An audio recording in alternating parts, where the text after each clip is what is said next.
There are very few certainties with investing, but there is thankfully one controlling principle that is incontrovertible.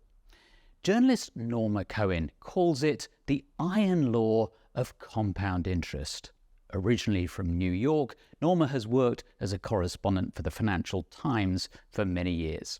The iron law of compound interest formed the basis for formation of the insurance industry in Britain in the 17th century, once economists and mathematicians figured out what it was.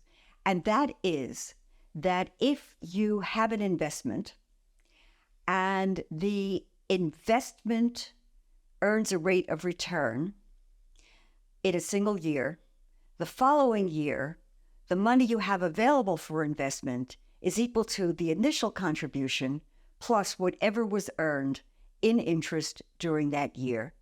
And each year that that money remains invested, that the size, the contribution made by the interest becomes larger and larger. Unfortunately, compound interest also works the other way round. So, for example, if you don't pay your credit card off in full each month, you might end up paying interest on interest on interest. And it's the same principle with investment fees and charges. The Dutch financial regulators have done some calculations that offer a kind of a rule of thumb. And for a quarter of a percentage point, which is only 25 basis points, 0.25%, which is well below what many investments in Britain are charging every year. If you have to pay that out over a 40-year lifetime of saving for your pension, it will reduce the lump sum you receive at retirement by 7.5%. As Norma Cohen says, the vast majority of investors around the world pay far more than 0.25% for investment management. It's also important to note that the annual fund management charge is only part of what you actually pay. For example, there has to be a custodian for your share certificates.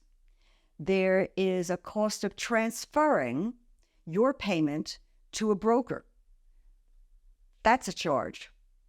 There is a cost of providing you with information about your investments. And then there's something called the frictional cost of trading, which is the difference between what, let us say, a share is offered for sale at and what somebody is willing to buy at. There's usually a spread. If you have a fund manager who trades a lot, where 120% of your portfolio turns over every year into new securities that the manager decides have a better chance of earning high rates of return, you will be paying far, far more in fees and charges than you would if you had a fund manager for whom only a fifth of the portfolio turns over every year.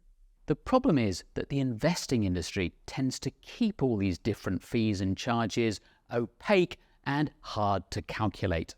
That's despite efforts from financial regulators to increase transparency. It's like airline charges. Why don't you hear more about the extra cost of bringing a carry-on luggage? Those who impose the charges have absolutely zero interest in explaining to you exactly what the charges are. That's how they make their money. What's starting to happen, mercifully, is that investors are becoming somewhat more aware of charges, fees, and costs. And now savvy investors are going out and looking for the kinds of arrangements that will help them to keep their fees down. So be savvy. When choosing a financial advisor, remember to ask them about investment costs. If they only use expensive, actively managed funds, you should steer clear.